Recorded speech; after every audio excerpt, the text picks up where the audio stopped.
আমার নাম রোহন, আর আমি একটা সরকারি ব্যাংকে চাকরি করি। আমার বিয়ে ২ বছর আগেই হয়ে গেছিল। আমার বউ রূপালী খুবই সুন্দরী আর আকর্ষণীয়, যে এখন মা হতে চলেছে। এই মুহূর্তটা আমাদের জীবনের খুবই সুখের একটা সময়। রূপালীর ৬ মাস চলছিল, আর আমরা দুজন যে আসতে চলেছে তাকে নিয়ে খুব উৎসাহিত ছিলাম। এই সময় এমন একটা ঘটনা ঘটল, যা আমাদের জীবনকে কিছুটা বদলে দেয়। আমার চাকরিতে ট্রান্সফারের অর্ডার এসে গেছিল, আর আমাকে অন্য শহরে ট্রান্সফার করা হয়েছিল। এই ঘটনা আমাকে একটা নতুন চ্যালেঞ্জে ফেলে দিল। রূপালীর স্বাস্থ্য আর দেখাশোনা আমার প্রথম প্রায়োরিটি ছিল। তাই আমার অনুভব হলো যে এই সময় ওকে একা ছাড়া উচিত হবে না, কেননা গর্ভাবস্থায় সব সময় দেখভাল আর সমর্থনের প্রয়োজন। এই সমস্যার সমাধান খোঁজার জন্য আমি রূপালীর বাবা মাকে ডাকলাম, আর তাদেরকে পুরো ঘটনা ডিটেলসে বোঝালাম। তাদেরকে বললাম যে আমার ট্রান্সফার অন্য শহরে হয়েছে, যেখানে এই মুহূর্তে আমি রূপালীর দেখভাল ঠিকভাবে করতে পারবো না। আমি তাদেরকে অনুরোধ করলাম যে রূপালীকে আপনারা আপনাদের সাথে নিয়ে যান, যাতে ও বাবার বাড়িতে নিজের মায়ের সঙ্গে সুরক্ষিত আর আরামে থাকতে পারে। রূপালীর বাবা মা আমার অবস্থার কথা বুঝতে পারলেন, আর তাড়াতাড়ি করে রাজি হয়ে রূপালীকে নিজেদের বাড়িতে নিয়ে যাওয়ার সিদ্ধান্ত নিলেন, যাতে গর্ভাবস্থার এই গুরুত্বপূর্ণ সময়ে ও নিশ্চিন্ত থাকতে পারে। এই সিদ্ধান্ত আমাকে কিছুটা নিশ্চিন্ত করল, কেননা আমার বিশ্বাস ছিল যে আমার বউ নিজের পরিবারের কাছে খুশি আর সুরক্ষিত থাকবে। যখন আমার বউ রূপালী বাবার বাড়িতে চলে গেল, তখন বাড়িতে একা থাকা আমার জন্য একটা নতুন সমস্যা হয়ে গেল। এখন খাবার বানানো, বাড়ির সমস্ত কাজ, বাজারের দায়িত্ব আমাকেই সামলাতে হতো। যেহেতু আমি অফিসের কাজে ব্যস্ত থাকতাম, তাই এই সমস্ত কাজ নিয়ে কিছুটা চিন্তিত ছিলাম। যেহেতু কিছুদিন আগেই চাকরিতে আমার প্রমোশন হয়েছিল, তাই আমার বেতনও বেড়ে গেছিল। এই কারণে আমি ভাবলাম, এখন ভালোভাবে জীবন কাটানোর জন্য আমার একটা নতুন ফ্ল্যাটে শিফট হওয়া উচিত। তাই নিজেদের জন্য একটা নতুন আরামদায়ক ফ্ল্যাট পছন্দ করলাম, আর সেখানেই থাকতে লাগলাম। যে শহরে আমার ট্রান্সফার হয়েছিল, সেখানে আমার এক দুঃসম্পর্কের মামি আর তার মেয়েও থাকত। কিছুদিন আগেই একটা দুর্ঘটনাতে আমার মামার মৃত্যু হয়ে যায়। এই কারণে এখন বাড়িতে মামি আর তার মেয়েই থাকত। যখন মামি জানতে পারল যে আমি ট্রান্সফার হয়ে তাদের শহরে এসেছি, তখন একদিন সে আমার সঙ্গে দেখা করতে আমার ফ্ল্যাটে এলো। মামি এসেই আমাকে জিজ্ঞেস করল, রোহন, তোমার বউ কোথায়? সে তোমার সাথে কেন আসেনি? আমি তাকে ব্যাপারটা বোঝানোর জন্য বললাম, মামি, রূপালীর ৮ মাস চলছে। এই অবস্থায় ওকে একলা বাড়ি ছেড়ে অফিসে যাওয়া ঠিক হবে না বলে আমি ওকে বাবার বাড়িতে পাঠিয়ে দিয়েছি, যেখানে ওর বাবা মা ঠিকভাবে ওর দেখাশোনা করতে পারবে। মামি ধ্যান দিয়ে আমার কথা শুনল, আর তারপরে হেসে বলল, তাহলে রোহন, এখন তুমি একলা। তাহলে তো বাড়ির কাজ আর খাবার রান্না করা তোমার জন্য খুবই সমস্যাজনক। আমি ভাবলাম, কাজের চাপ তো আগে থেকেই খুব বেশি, তার উপরে এখন যদি বাড়ির কাজও নিজেকেই করতে হয়, তাহলে সমস্যা আরও বেড়ে যাবে। এই কারণে মামিকে বললাম, ভাবছি কোনো কাজের মেয়েকে রাখবো, এতে আমার বাড়ির কাজ সহজ হবে। মামি তাড়াতাড়ি করে জবাব দিলেন, কাজের মেয়ে রাখার জন্য তাড়াহুড়ো করার দরকার নেই। যতদিন অবধি তোমার বউ ফিরে না আসে, আমি তোমার সাহায্য করে দেব। তোমার কাজের মেয়ে রাখার কোনো দরকার হবে না। মামির এই প্রপোজ শুনে আমি কিছুটা নিশ্চিন্ত অনুভব করলাম, আর আমি মনে মনে ভেবে নিলাম, যদি মামি আমার সাহায্য করে, তাহলে নিজের কাজ আর বাড়ির কাজের মধ্যে তালমেল বসাতে সহজ হবে। তাই সঙ্গে সঙ্গে মনে মনে সিদ্ধান্ত করে নিলাম যে মামিকে তার সময় আর কষ্টের জন্য কিছু টাকা দিয়ে দেব, যাতে তার এটা অনুভব হয় যে আমি তার সাহায্যের সম্মান করি। পরের দিন যখন আমি সকালবেলা অফিসে যাওয়ার জন্য রেডি হচ্ছিলাম, সেই সময় মামি আমার বাড়িতে একটা খবর দিতে এলো। সে বলল, রোহন, আমাকে কিছুদিনের জন্য মায়ের কাছে যেতে হবে। সে খুব অসুস্থ, তাই তার দেখাশোনা করতে হবে।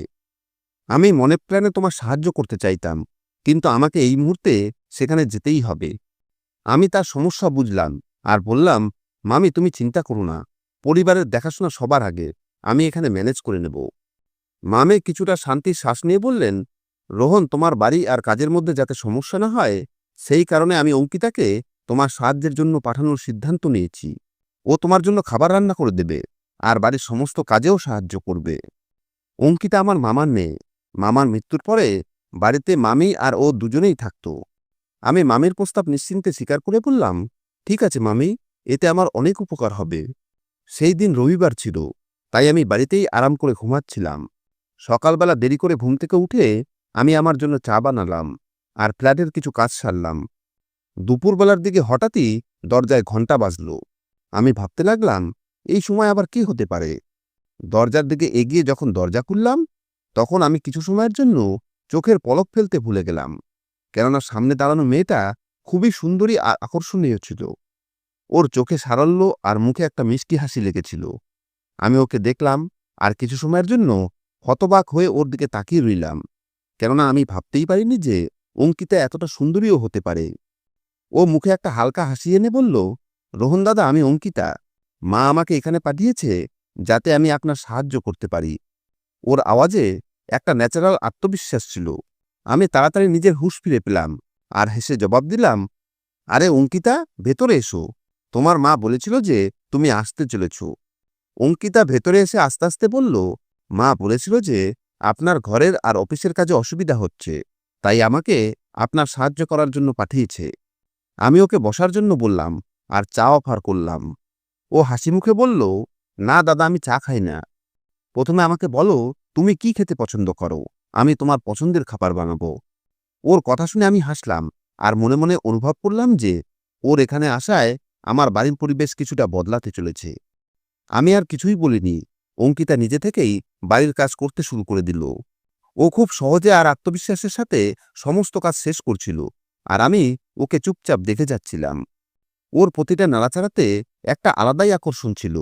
ওর রূপ আর ব্যক্তিত্ব এতটা প্রভাবশালী ছিল যে আমি আমার চোখ ওর উপর থেকে সরাতেই পারছিলাম না। আমার বউ রূপালীর থেকে অঙ্কিতা অনেক বেশি সুন্দরী। আমি এত সুন্দরী মেয়ে আগে কখনোই দেখিনি। ওর খেয়ালই বারবার আমার মাথায় আসছিল, আর আমি ভাবতে লাগলাম, এত সুন্দরী মেয়ে হয়েও ওকে এখানে আমার কাজ করতে হচ্ছে। আমার এই জিনিসটার উপরে রাগ হচ্ছিল যে মামি অঙ্কিতাকে কিভাবে এই ধরনের কাজ করার জন্য পাঠাতে পারে। অঙ্কিতা হালকা আর ছোট কাপড় পরেছিল, যেটা হয়তো বাড়িতে কাজ করার জন্য সঠিক ছিল, কিন্তু আমার মনে এই খেয়াল হলো যে কখনো কি কোনো মা নিজের মেয়েকে এই রকম কাপড় পরতে দিতে পারে। এছাড়াও আমি ভাবতে লাগলাম যে অঙ্কিতার বয়স তো বিয়ের মতো হয়ে গেছে, কিন্তু মামি এখনো ওর বিয়ে কেন দেয়নি? এই সমস্ত প্রশ্ন আমার মনে বারবার উঠছিল। তাই শেষ পর্যন্ত আমি ওকে সোজাসুজি জিজ্ঞেস করার সিদ্ধান্ত নিলাম। অঙ্কিতা যখন ঘরের মধ্যে কাজ করছিল, তখন আমি ধীর গলায় জিজ্ঞেস করলাম, অঙ্কিতা, তুমি এখন অব্দি বিয়ে করনি কেন? ও কিছুটা থেমে আমার দিকে দেখল, আর ওর মুখের উপরে একটা হালকা উদাস ভাব ফুটে উঠল। এরপরে ও বলল, রোহন দাদা, বাবার মৃত্যুর পরে মায়ের উপরে বাড়ির সমস্ত দায়িত্ব এসে যায়। তাকে একা সমস্ত কিছু সামলাতে হয়। এই পরিস্থিতিতে আমার বিয়ের ব্যাপারে চিন্তা করার মতো সময় আর অবস্থা কোনোটাই মায়ের ছিল না। ওর গলায় একটা গভীর কষ্ট ছিল, যেটা শুনে আমার অনুভব হলো যে অঙ্কিতাদের জীবন কতটা অসুবিধার মধ্যে কেটেছে। আমি ওকে বুঝিয়ে বললাম, এটা সত্যি যে মামি একলা অনেক কিছু সামলেছে, কিন্তু অঙ্কিতা, তুমি এত বুদ্ধিমান আর সুন্দরী, তোমার জন্য কোনো ভালো সম্বন্ধ সহজেই পেতে পারত। তোমার ভবিষ্যতের ব্যাপারেও মামির চিন্তা করা উচিত ছিল। অঙ্কিতা হালকা হাসল আর জবাব দিল, মা আমার বিয়ের ব্যাপারে অবশ্যই চিন্তাভাবনা করেছে, কিন্তু এখন অবধি এরকম কাউকে পাওয়া যায়নি যাকে মা আর আমি দুজনেই স্বীকার করতে পারি। ওর কথা শুনে আমি ওর জ্ঞান বুদ্ধি সম্পর্কে আরও বেশি করে বুঝতে পারলাম। আমি অনুভব করলাম যে অঙ্কিতা শুধু সুন্দরীই ছিল না, বরং নিজের পরিবারের প্রতি খুব দায়িত্বশীল ছিল। এখন অঙ্কিতা প্রতিদিন আমার বাড়িতে আসতে লাগলো। শুরুর দিকে ও নিজের কাজ নিয়েই ব্যস্ত থাকত, আর নিজের দায়িত্ব খুব সততা আর হৃদয় দিয়ে পূরণ করত। কিন্তু কিছুদিন পরে আমি অনুভব করলাম যে অঙ্কিতার ব্যবহার ধীরে ধীরে বদলাতে শুরু করেছে। ও নিজের কাজ খুব ধ্যান দিয়ে করত, সমস্ত ছোটখাটো ব্যাপারেও খেয়াল রাখত, আর আমার জন্য সমস্ত জিনিস একদম পারফেক্ট বানানোর চেষ্টা করত। একদিন যখন আমরা কথা বলছিলাম, হঠাৎ করেই ও আমার বউয়ের ব্যাপারে জিজ্ঞেস করতে শুরু করে দিল। ও আমার বউয়ের ব্যবহার, পছন্দ অপছন্দ আর আমাদের সম্পর্কের ব্যাপারে জানতে চাইল। ওর আমার বউয়ের ব্যাপারে সবকিছু জানতে চাওয়ার আগ্রহ দেখে আমি কিছুটা অবাক ছিলাম, কিন্তু তারপরেও আমি ওকে সবকিছু বলে দিলাম। আমি ভাবলাম হয়তো ও সামান্য জিজ্ঞাসার জন্য জিজ্ঞেস করছে, কিন্তু যখন আমি ওকে বললাম যে আমার বউ কয়েক মাস অব্দি আসবে না, তখন ওর মধ্যে একটা আনন্দ আর খুশির প্রতিক্রিয়া দেখা গেল। ওর এই খুশি আমাকে কিছুটা হতবাক করে দিয়েছিল। আমি ভাবলাম হয়তো এটা সামান্য প্রতিক্রিয়া হতে পারে, কিন্তু ধীরে ধীরে ওর ব্যবহার খুব বেশি অদ্ভুত লাগতে লাগলো। এখন অঙ্কিতা আমার জন্য প্রতিদিন আলাদা আলাদা প্রকারের সুস্বাদু খাবার বানাতে লাগলো। ও প্রতিবার নতুন কিছু বানানোর চেষ্টা করত, আর এটা অবশ্যই নিশ্চিত করত যে সেটা আমার পছন্দের হবে। শুরুতে আমি ভাবলাম এটাই ওর কাজ, আর ও এই জিনিসটা দায়িত্বের সাথে পূরণ করছে। কিন্তু তারপরে আমি দেখলাম এটা শুধু খাবার বানানোতেই সীমাবদ্ধ ছিল না, বরং ও আমার পছন্দের ড্রেস পরতেও শুরু করে দিয়েছিল। এসব দেখে আমার অদ্ভুত লাগতে শুরু করলে একদিন আমি ওকে বললাম, অঙ্কিতা, তোমাকে যে কাজ করার জন্য বলা হয়েছে ব্যাস সেটাই করো, বেশি কিছু করার দরকার নেই। কিন্তু আমার কথার কোনো প্রভাব ওর উপরে পড়ল না। যদিও ও আমার জিনিসপত্র গুছিয়ে রাখত, আমার কাপড় বের করে রাখত, এমনকি আমার বিশ্রামেরও ধ্যান রাখতে শুরু করেছিল, কিন্তু ওর এই ব্যবহার আমাকে অসহায় করে দিল। আমি বুঝতে পারছিলাম না যে ও এইরকম কেন করছে। ওর ব্যবহারে এক ধরনের আলাদা ভাব ফুটে উঠতে শুরু করেছিল, যেটা আমাকে অদ্ভুত ধরনের এক টেনশনে ফেলে দিয়েছিল। আমার বাড়িতে ওর আসা 10 দিন হয়ে গেছিল, তাই আমি একদিন জিজ্ঞেস করলাম, অঙ্কিতা, তোমার মা কবে আসবে? তখন ও বলল, রোহন দাদা, দিদিমার শরীর এখনো ঠিক হয়নি, এই কারণে মা আরও কিছুদিন গ্রামে থাকবে। এখন অঙ্কিতার কাপড় চোপড়েও একটা বড় পরিবর্তন আসতে শুরু করেছে। ও শাড়ি পরতে শুরু করেছিল, আর শাড়িতে ওকে আরও বেশি আকর্ষণীয় লাগত। ওকে কোনো ফিল্মের হিরোইনের থেকে কম মনে হতো না। ওর চালচলন ও সৌন্দর্য পুরো এরিয়াকে মোহিত করে দিয়েছিল। ও নিজের চুলে ফুল লাগাতে শুরু করেছিল। ফুলের মিষ্টি সুগন্ধ পুরো ঘরে ছড়িয়ে পড়ত। ও যখন আমার পাশ দিয়ে যেত, তখন সেই সুগন্ধ আমার মনকে মোহিত করে দিত। প্রতিবার যখন আমি ওর দিকে তাকিয়ে দেখতাম, তখন হঠাৎ করেই আমার বউয়ের কথা আমার মনে ফুটে উঠত। এখন আমার এরকম মনে হতে শুরু করেছে যে অঙ্কিতা জেনে বুঝেই আমার বউয়ের মতো হওয়ার চেষ্টা করছে, কেননা ও আমার বউয়ের ব্যাপারে সবকিছুই আমার থেকে শুনে নিজের উপরে অ্যাপ্লাই করার চেষ্টা করছিল। ওর ব্যবহার আর ড্রেস আপ ধীরে ধীরে সেই দিকে ইশারা করছিল। যখনই আমি অঙ্কিতাকে এই রূপে দেখতাম, তখনই আমার বউয়ের কথা খুব মনে পড়ত, আর একটা অদ্ভুত দুনমনা আমার মনে উপস্থিত হয়ে যেত। আমার এরকম মনে হতো যে আমি ওকে বুকে জড়িয়ে নিই আর সেই মুহূর্তকে নিজের হৃদয়ে গেঁথে নেই। অঙ্কিতার এই বদলানো ব্যবহার আর আন্দাজ আমাকে আরো দুনমনায় ফেলে দিচ্ছিল। ও কখনো আমার বউয়ের মতো সেজে আমার সামনে আসতো, তো কখনো একদম আলাদা রূপে। আমি বুঝতে পারছিলাম না যে ও কেন এরকম করছে, আর ওর এই বদলানোর পিছনে কি উদ্দেশ্য থাকতে পারে। একদিন আমি ওকে বললাম, এরপর থেকে তুমি ফুল ড্রেস পরবে, শর্ট ড্রেস পরবে না, কেননা শর্ট ড্রেসে তোমাকে দেখে আমার অদ্ভুত মনে হয়। একে তো বাড়িতে আমি একলা পুরুষ, তার উপরে অঙ্কিতা সুন্দরী আর যুবতী। যদি কোনো সুন্দরী মেয়ে বারবার আপনার সামনে শর্ট ড্রেসে চলে আসে, তাহলে যে কোনো পুরুষই আকর্ষিত হতে পারে। অঙ্কিতা একটা যুবতী মেয়ে হওয়ার পরেও ও একদমই লজ্জা পেত না। এরপরে একদিন এমন হলো, যেটা আমার পুরো জীবনকে একদম নাড়িয়ে রেখে দিল। এই ঘটনাটা এতটাই অপ্রত্যাশিত ছিল যে আমার বিশ্বাস হচ্ছিল না এইসব আমার সাথে হয়েছে। সেই দিন অঙ্কিতা প্রতিদিনের মতো ঘরের সমস্ত কাজ শেষ করে যখন বাড়ি যাওয়ার গোছগাছ করছিল, তখন হঠাৎ করে খুব জোরে বৃষ্টি হতে শুরু হয়ে গেল।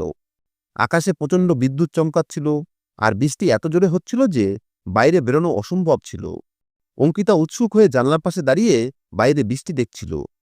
আমি ওর অস্বস্তি অনুভব করতে পারতাম, তাই ওকে বললাম, অঙ্কিতা, এত প্রচণ্ড বৃষ্টিতে তুমি বাইরে যাবে কিভাবে? মামিও গ্রামে গিয়েছে, আর তোমাদের বাড়িতেও কেউ নেই, তাই আজকে রাত এখানেই থেকে যাও। সকালবেলা যখন বৃষ্টি থামবে তখন চলে যেও।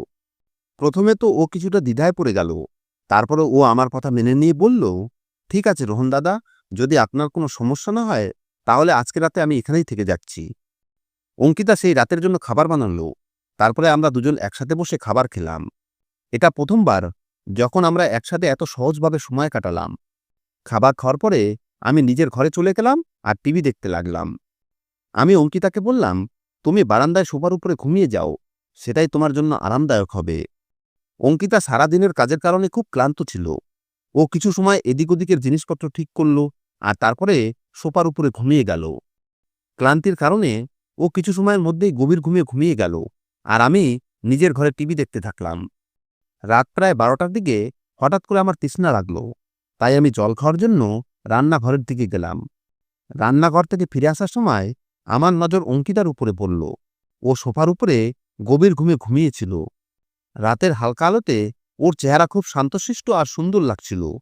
জানলা দিয়ে আসা ঠান্ডা হাওয়া ওর চুলের সাথে খেলছিল, আর ওর চুল বারবার ওর গালের উপরে এসে পড়ছিল। ও ঘুমের মধ্যে বারবার নিজের চুল ঠিক করার চেষ্টা করছিল, কিন্তু চুলগুলো আবার ওর মুখের উপরে এসে যেত। ওর এই সামান্য চিন্তা আর সারল্য আমার ভেতর অব্দি ছুঁয়ে গেল, আর আমি ওর দিকে আরো আকর্ষিত হতে লাগলাম। ধীরে ধীরে আমি ওর কাছে পৌঁছে গেলাম, আর ওর সামনে নিচে বসে গেলাম। আমি ওর গালের উপরে আসা চুলগুলোকে ঠিক করার জন্য যখন হাত বাড়ালাম, তখনই হঠাৎ বিদ্যুৎ চমকালো, আর অঙ্কিতা ভয় পেয়ে আমাকে শক্ত করে জড়িয়ে ধরল। অঙ্কিতা ঘুমের মধ্যে ছিল, কিন্তু আমার স্পর্শ পেয়ে ও পুরোদমে জেগে উঠল।